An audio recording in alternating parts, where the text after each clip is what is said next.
Okay, that's all I have on Indiana. I want to talk about the college football playoff. And I'm a little late, I suppose, to talk about the quarterfinals of the college football playoff. Next episode, we'll talk a little bit more about the NFL.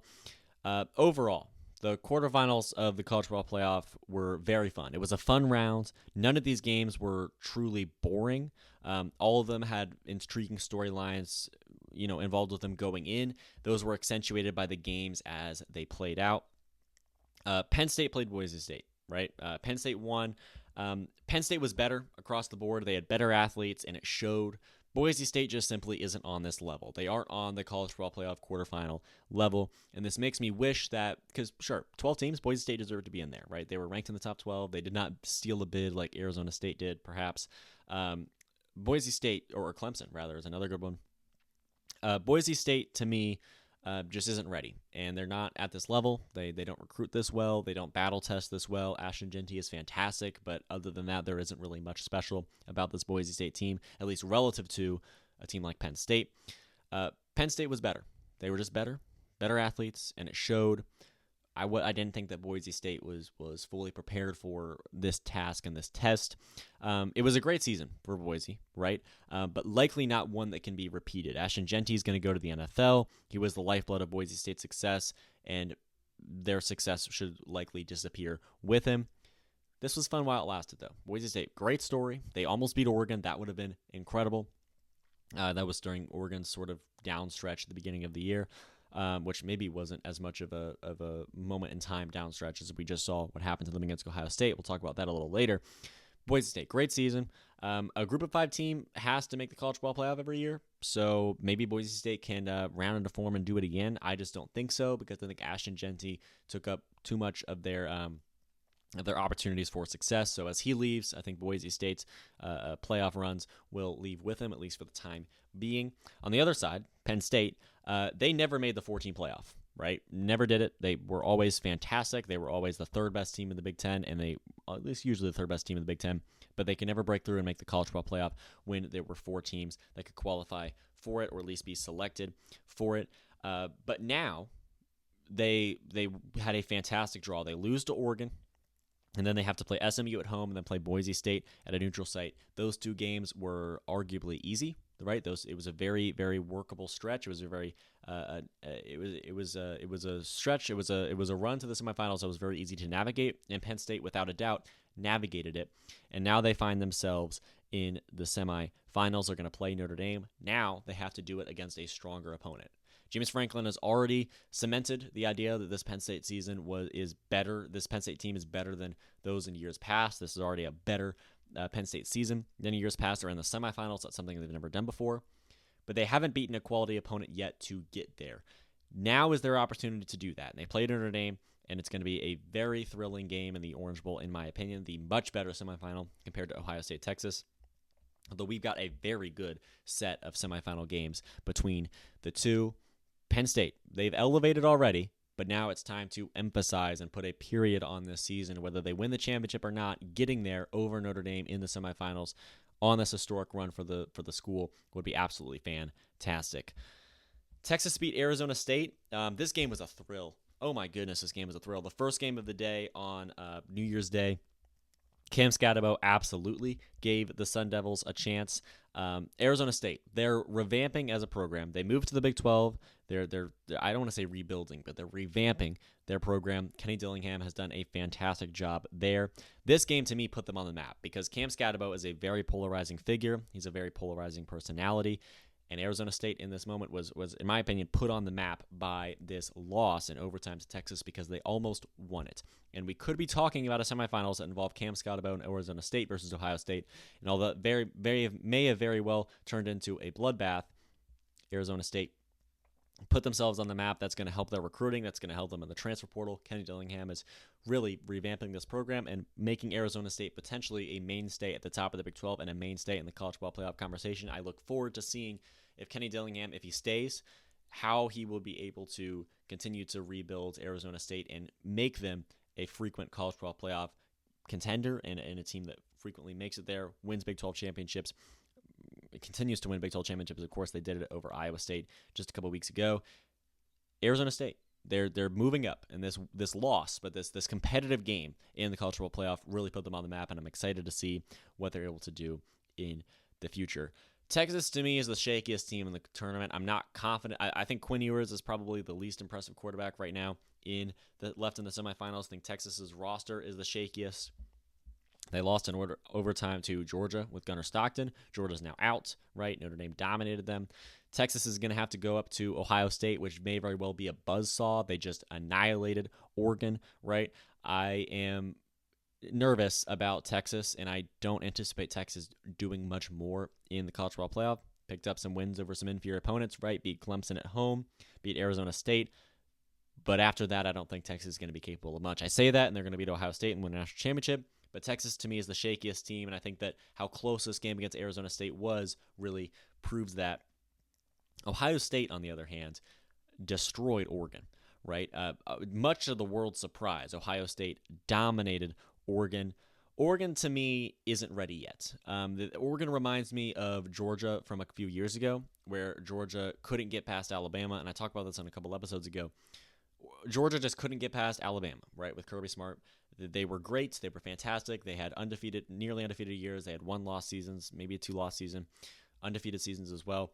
And Georgia would put themselves in the position in the SEC Championship or the College Football Playoff to knock off Alabama, and they would lose. Or it was LSU in 2019, where Georgia would just get set back by Alabama, LSU, whoever the top dog in the SEC was, and Georgia couldn't break through until 2021 with that Keely Ringo walk-off interception, and all of a sudden Georgia is a national champion, and Georgia is the number one program and number one team in the SEC, and all of a sudden they're recruiting much better than Alabama is, and then Nick Saban retires, and now Georgia is the team in the SEC to beat. Right now, it has been Ohio State and Michigan, right? Oregon all of a sudden enters the Big Ten, wins the Big Ten, and is pushing for a national championship as the number one seed, and they get blown away by Ohio State. And I don't think it's a knock on Dan Lanning or a knock on the Ducks as a whole. I just think that they're not ready yet, and I just think that they need a couple more years. And although they're going to lose Dylan Gabriel, they're going to lose a lot of talent. They're going to be able to reload very effectively, and I think Oregon's in a position to work themselves up to a national championship. It's very difficult in college football. Maybe not the same in college basketball, but it's very difficult in college football to just put together a great team. And I know Oregon has been ramping up to this point, but still, it's very difficult to just put yourself in a new environment like the Big Ten, for example, and just go win a national championship, especially with a 12-team playoff where you're going to have to win at least 3 games to win it all. Oregon, in my opinion, just isn't ready. Ohio State is ready, and it might be their year, right? They haven't won a championship in, I suppose, the modern era is what we would call it. Ryan Day hasn't gotten it done. Could this finally be their year? For Ryan Day and the Buckeyes, they destroyed Tennessee. They dominated Oregon. Tennessee's a fantastic team. Oregon was the best team in the country prior to that game. Ohio State, the 8th seed, the lowest seeded team in this tournament, potentially, that's still remaining, rather. The lowest seeded team in this tournament that's still in it potentially could be pushing for a national championship. It could finally be the year for Ryan Day and the Buckeyes. I'm just interested to see if they're able to keep this going against Texas. I think they will. And then in the national championship game, can they win one more big one over Notre Dame or Penn State in order to finally win it all and completely reverse the conversation about Ryan Day and Ohio State as a whole? Notre Dame, they beat Georgia. We talked about this game earlier in the episode, so I'm not going to say much about it, but Notre Dame outright won, right? They just dominated Oregon, in my opinion. They won on offense, they won on defense, they won on special teams, they won in the coaching battle as well. Georgia had a good season, right? Their overtime thrillers were eventually going to catch up to them. They barely beat Georgia Tech. They barely beat Texas, right? Unfortunate that they had an injury to their quarterback, but eventually they were going to play a stronger opponent, and eventually they were going to play an opponent that matches up better with them, especially knowing Georgia had a backup quarterback, and they lost. For Notre Dame, on the other hand, Marcus Freeman. He's elevated this program to the next level. I don't care that Georgia didn't have a starting quarterback in the game. Still, absolutely, Georgia's a fantastic opponent and a fantastic program and team across the board. There's no telling where Notre Dame could go from here. They could win the national championship, right? If maybe Texas takes care of Ohio State, or Notre Dame just goes head-to-head and beats Ohio State themselves. I think Ohio State will win, and I think Ohio State safely will win it all.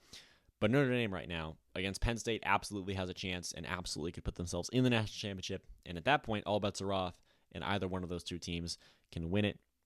There's no telling where Notre Dame can go from here. Even after the season, Marcus Freeman, he's elevated this program. It's a 12-team playoff now. Notre Dame's more than likely going to be in it. They lost to Northern Illinois, still got in and worked their way to the semifinals, right? They may not be able to get a first-round bye, but Notre Dame's going to have a home game. It feels like every single year under Marcus Freeman, and it's eventually they're bound to break through and win a national championship. Does it happen this year? Probably not.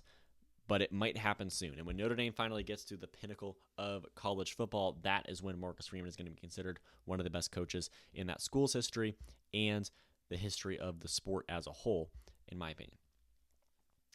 Every team with a bye lost in the college football playoff. Every team 1 through 4. Boise State and Arizona State were not favored to win. Oregon and Georgia, but I guess Notre Dame was favored to win for a time as well. But Oregon and Georgia, top 2 seeds. That's how you know that either something is wrong or those 2 teams just didn't quite have the ability to win a championship this year. Georgia didn't have their starting quarterback. Oregon was new to the college football playoff, right? They were new to this stage. They weren't ready for it potentially. But still, I feel like it's very possible that having a first round bye contributed to teams maybe not being in their groove the same way, right? They weren't set up to win it all. They weren't set up to win games just because Notre Dame and Penn State and Ohio State and Texas, they had another game under their belt, right? They had won against an inferior opponent at home, most likely. They've kept that energy going. They've kept themselves moving forward in the season. And then when they get to the quarterfinals, they're facing a team that maybe is a little bit rusty, maybe hasn't been in the groove as much. Oregon, Georgia, Boise State, Arizona State, they all lose. I don't think that's a coincidence. If it happens again next year, then it's definitely not a coincidence. It's a problem in the NFL, right? One team in each conference gets a bye, and it feels like that number 1 seed loses every single year, or at least one of them loses every single year. Every team in the college football playoff with a bye and that skipped the first rounds into the quarterfinals lost, and that makes for a very exciting Final Four, really, a very exciting semifinal because all of these teams are hot. Right, all of these teams have won at least 2 games in a row against great teams, playoff caliber teams, top 25 caliber teams. They move forward into the semifinals where they have 2 more teams to take care of. We're not sure who the second team will be, but Notre Dame's got to get past Penn State. Penn State's got to get past Notre Dame. Ohio State and Texas have to get past each other as well. And I'm very excited to see how the semifinals play out. I think Notre Dame will beat Penn State in a close one. I think Ohio State will race past Texas, and I think we'll set up for a Notre Dame versus Ohio State national championship game. A rematch from a couple years ago when, of course, Notre Dame down to the wire in the final moments was unable to take down Ohio State, I believe, in their own building. Fantastic regular season non-conference test for both teams, and a situation now where we could be set up for a crash course for that national championship. But regardless, Notre Dame picked up a win, Penn State picked up a win, Texas picked up a win, Ohio State picked up a win, and it sets us up for a very entertaining semifinal, and I'm very excited to watch it all play out.